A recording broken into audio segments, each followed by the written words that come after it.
દેશના વિવિધ શહેરોની 15 મહિલાઓએ કચ્છથી કેરળની સાયકલ યાત્રા પર નીકળવાના સાહસ અભિયાનનું આયોજન કર્યું છે। ગો ગ્રીનના નારા સાથે રવિવારે ભુજથી સાયકલ યાત્રાએ પ્રસ્થાન કરનારી આ મહિલાઓના અભિયાનનો એક જ ઉદ્દેશ્ય છે, પર્યાવરણ બચાવો। આ 15 મહિલાઓમાં કોઈ બેંગ્લોરની છે તો કોઈ માઉન્ટ આબુની, કોઈ નૈનીતાલની છે તો કોઈ મનાલીની, કોઈ નાગપુરની રહીશ છે તો કોઈ સુરત કે બરોડાની। વાણીના ટૂંકા નામે સ્થપાયેલી woman adventure network of India નામની સંસ્થાના નેજા હેઠળ આ મહિલાઓએ કચ્છથી કેરળ સુધીની સાયકલ યાત્રાએ નીકળવાનું આયોજન કર્યું છે। ભુજમાં મહિલા એસપી વિધિ ચૌધરીએ આ મહિલાઓ સાથે મુલાકાત યોજી હતી। તો આ મહિલાઓએ શાળાના બાળકો સાથે ભુજમાં સાયકલ જાગૃતિ માટે રેલી યોજી હતી।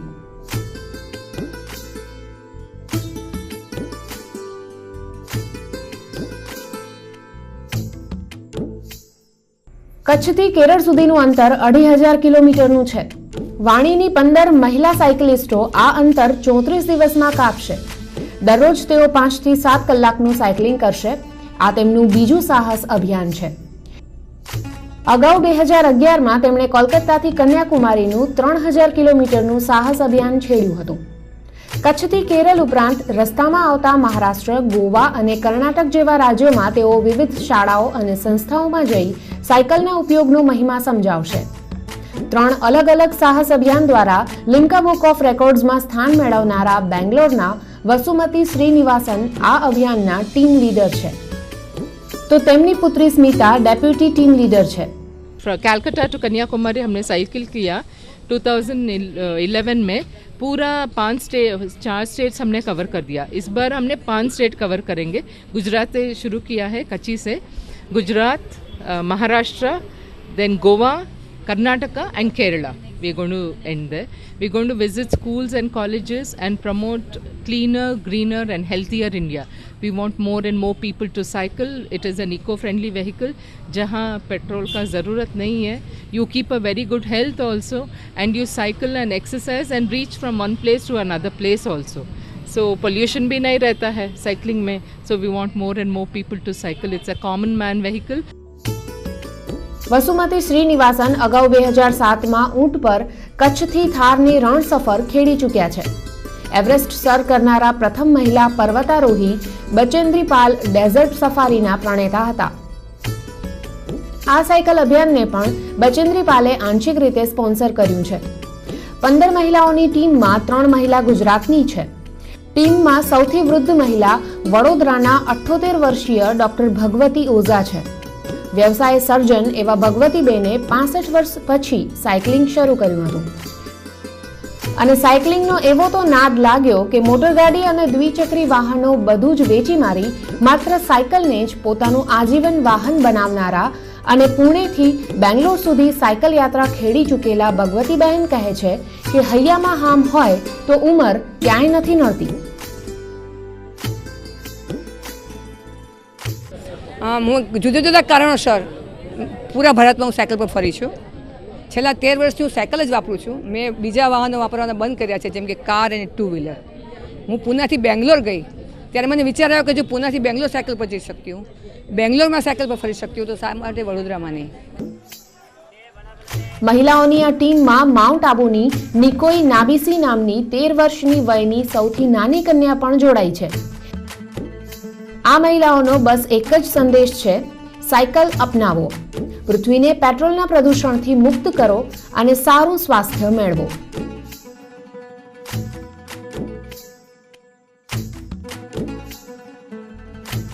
કચ્છોદય ટીવી ન્યૂઝ, ભુજ।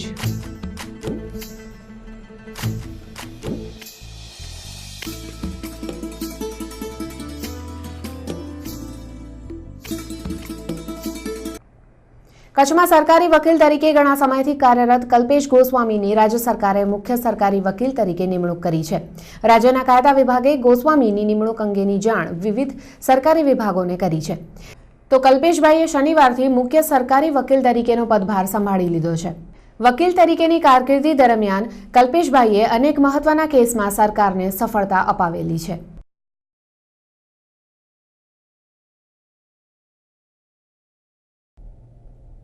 કચ્છમાં વિહરતા ઘોરાડ પંખીઓને બચાવવાના ભાગરૂપે ઘોરાડ અભયારણ્યની આસપાસના વિસ્તારમાં રહેતા 3000 શ્વાનોની નસબંધી કરાવવામાં આવશે. વન્યજીવ સૃષ્ટિના સંરક્ષણ સંવર્ધન માટે કાર્યરત કોર્બેટ ફાઉન્ડેશન દ્વારા હાલ આ અંગે એક સર્વે ચાલી રહ્યો છે. તો ઘોરાડના સંરક્ષણ માટે વન વિભાગ ખાસ રિકવરી પ્રોગ્રામ પણ ઘડી રહ્યો છે. જોઈએ આ રિપોર્ટ. કચ્છમાં જોવા મળતા ઘોરાડને બચાવવા વન વિભાગે કમર કસી છે. International union for conservation of nature નામના આંતરરાષ્ટ્રીય સંગઠને ગ્રેટ ઇન્ડિયન બસ્ટર્ડ એટલે કે ઘોરાડ પંખીને નામશેષ થવાના આરે આવીને ઉભેલા પંખીની કેટેગરીમાં જાહેર કર્યું છે. ગુજરાતમાં નલિયા અને જામનગરમાં ઘોરાડ પંખીના અભયારણ્ય આવેલા છે. 2007ની પંખી ગણતરી મુજબ નલિયામાં 48 ઘોરાડ છે. નલિયામાં આવેલું ઘોરાડ અભયારણ્ય માત્ર 2 ચોરસ કિલોમીટરના વિસ્તાર પૂરતું સીમિત છે. घोराडनी घटती जती वस्ती अंगे विविध परिबळों जवाबदार है.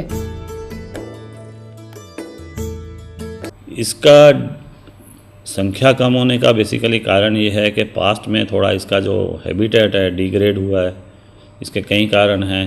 घास जो इसके मैदान थे वो उसमें थोड़ी खेती काफ़ी चालू हो गई थी. फिर खेती की पद्धति भी चेंज हुई है. पहले जो ग्रेन्स होते थे हमारे नॉर्मल ग्रेन्स उगाते थे उसकी जगह कपास वगैरह की खेती चालू हो गई है. फिर खेती में पेस्टिसाइड्स काफ़ी यूज़ हो रहे हैं, उससे भी थोड़ा नुकसान होता है. डॉग्स उस एरिया में काफ़ी बढ़ गए थे जो कि उनकी रीजनरेशन होती है, जो एग्स वगैरह होते हैं उनको डिस्ट्रॉय करते हैं. तो ऐसे कई सारे कारण थे.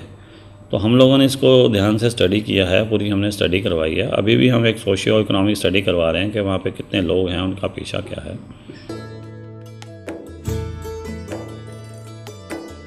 रिकवरी प्लान अंतर्गत रखड़ता श्वानों खसीकरण करावाशे.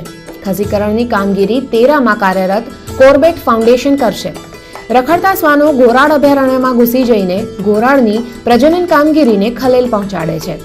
घोराडे मूकेला ईंडाओ खाई जाय छे. श्वानोना खसीकरण माटेनो सर्वे हाल चाली रह्यो छे. अंदाजे 3000 थी वधु श्वानोनुं खसीकरण कराशे. तो घोराड अभयारण्यना आसपासना 1000 ચોરસ કિલોમીટર વિસ્તારને ઇકો ફ્રેજાઇલ ઝોન જાહેર કરવા વન વિભાગે કેન્દ્ર સરકારને દરખાસ્ત કરી છે. સૂચિત ઝોનમાં અબડાસાના 48 ગામોનો સમાવેશ થાય છે. એ જ રીતે ઘોરાડ અભયારણ્યની ચોતરફ ફેન્સિંગ કરવા અને કેપ્ટિવ બ્રીડિંગ અંગે પણ વિચારણા ચાલી રહી છે.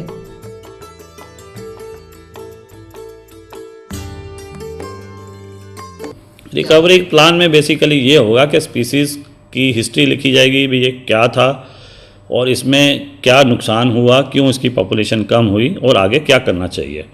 तो बेसिकली इसमें 2 इशू हैं कि एक तो इसका नुकसान क्यों हो रहा था. इसका एक तो हैबिटेट जो है जिस एरिया में हमें ऐसा लगा है कि जो इसका घर है जिसे हम हैबिटेट बोलते हैं, अगर उसको हम प्रिजर्व करें, उसी को अच्छा कर दें तो इसकी पॉपुलेशन अपने आप बढ़ने लगेगी.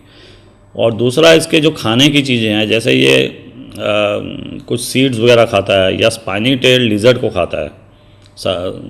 स्पाइनी टेल लिजर्ड वहाँ उस एरिया में होती है, उसको ज़्यादा खाता है. तो उसको हम प्रिजर्व करें.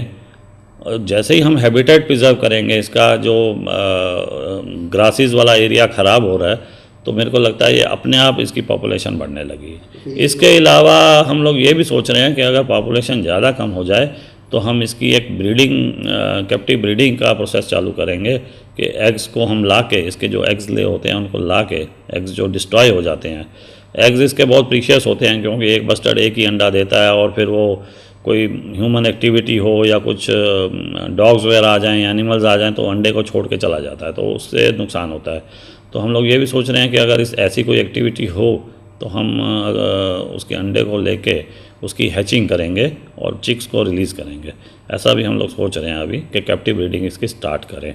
अभी ये प्लानिंग स्टेज पे है. अभी इसके बारे में हम जो बॉम्बे नेचुरल हिस्ट्री सोसाइटी के एक्सपर्ट्स हैं, डॉक्टर जमानी हैं, बस्टर्ड्स के एक्सपर्ट हैं, हम उनसे भी कंसल्ट कर रहे हैं और वो फील्ड विजिट भी लेंगे इसके बारे में.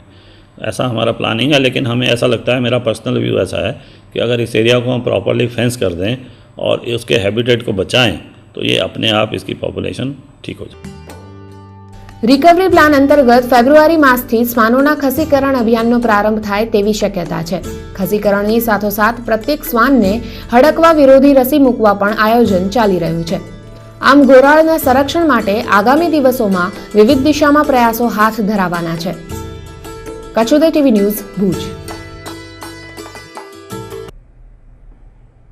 એક તરફ ઘોરાડના સંરક્ષણ અને સંવર્ધન માટે કચ્છનો વન વિભાગ મહેનત કરી રહ્યો છે તો બીજી તરફ ઘોરાડની ગણતરી માટે પણ વનતંત્ર આયોજન કરી રહ્યું છે.